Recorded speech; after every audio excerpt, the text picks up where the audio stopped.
This is Gary Butterfield. This is Cole Ross. And this is Monster, my podcast. And these are kaiju. I mean, Gargantua. There's a monster in my podcast. You mean, well, fuck, I forgot the name of the things in Pacific Rim. Oh, yeah, they're kaiju. Jagus or... Jaegers? Jaegers. Yeah, Jaegers are the gigantic robots that fight the kaiju. Yeah. And Charlie from It's Always Sunny steers them. Really overrated. So it was okay. It's okay. It was all right. Like, it's like a big dumb action movie, but all these people on Facebook talking about, like, in tears, thinking about the second one. Like, people like an underdog. Yeah. No, I mean, yeah, I get it. Yeah. I get things. But it's just, okay, it's cool. I'm glad we established that. I was like, I saw it and I was like, oh, this is pretty fun. But like, yeah, it's also, I thought it was like almost unforgivably goofy looking, the two guys in the robot suits doing the same thing. Yeah. And once, like, that looks so silly. Like, it tripped my, like, oh, you look like a dipshit alarm in the same way that like literally VR helmets do now. Yeah. Like, that's what it was essentially. You're in this haptic, like, suit. Yeah. Look like a dipshit. Yeah. Gargantua, these are kaiju. They're like, this is one of the more like poetic entries of this book. It really is, and it's so obviously pulled from a different source. Yeah, like down to the fact that like the image of the lizard Gargantua is like menacing a pagoda. This is probably from the unfortunately named Oriental Adventures set. Yeah. So, but did they ever rebrand that, or did that just kind of go away?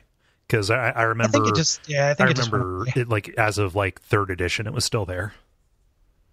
I think eventually it just went away. Yeah.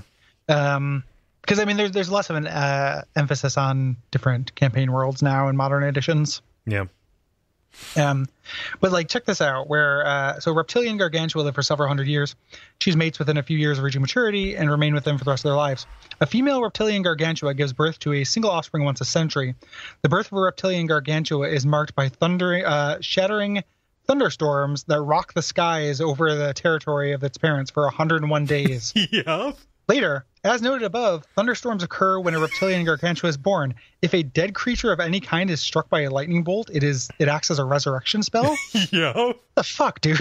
I mean, that's like a quest hook, right? Like you have every like they're like just villages from miles around bring their dead out to where just like there's one giving birth, just hoping that they're struck by lightning. And the only cost is you have to see a walk-in lizard pussy.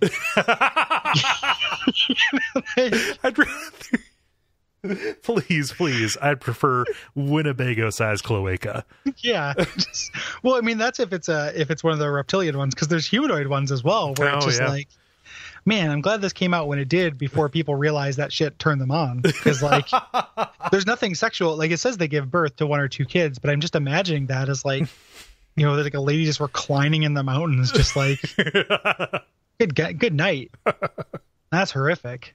Like just a wave, like a flood of amniotic fluid of washing down your crops. It's tasted in every tater. Oh, you went too far. I'm sorry. I can't go there with you. Well, it would. I mean, I'm not going anywhere. It's what would happen. Is this reality, Cole? Okay, so I'm the naive one. All right. Sheeple. I don't know how the world works. I think it would just be, I think that would be if humanoid Gargantuas lived in the world. Mm-hmm. Like, it'd be like one of those things where there's a little bit of cocaine in every dollar. There'd be a little bit of Gargantua amniotic fluid in like every kernel of corn you ate. I'm pretty sure that everything we eat has worse stuff. Constituent parts. Like we exist atop a rotting mound of flesh.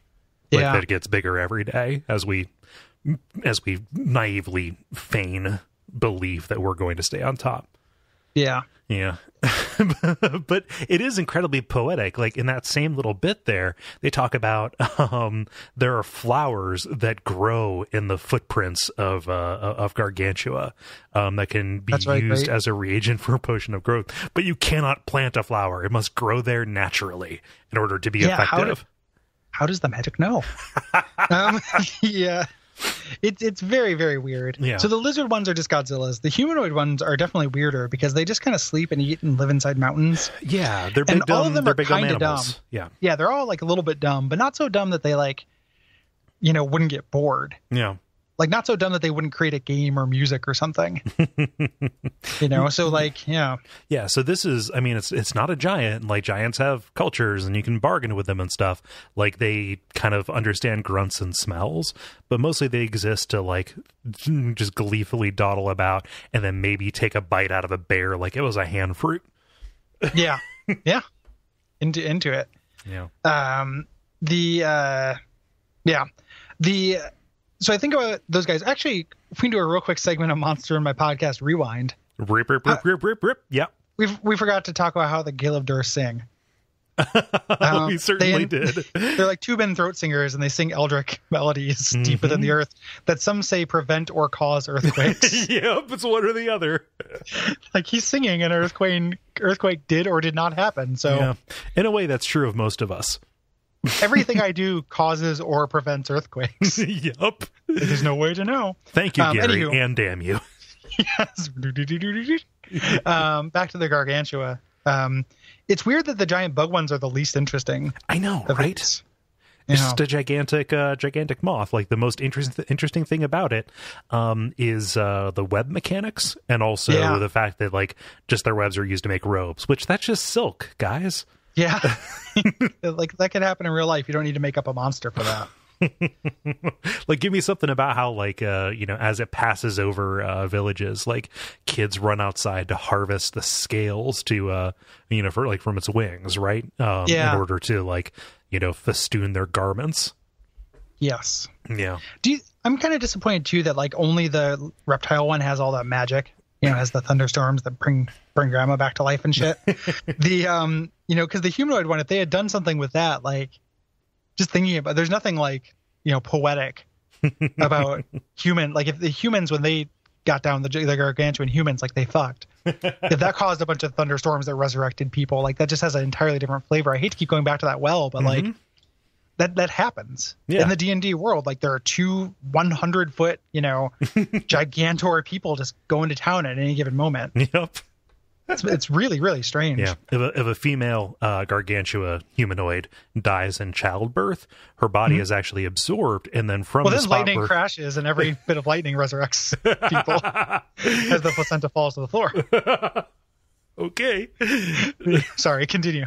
No, it's nowhere near as funny as what you just did. So, well, I was gonna also the tag I was gonna have on this is that if that happened, people would definitely watch, but you'd have to bring plastic sheets like a Gallagher show. You're in a mood today. I'm pretty pissy. Brought to you by our backers at patreon.com/duckfeed.tv.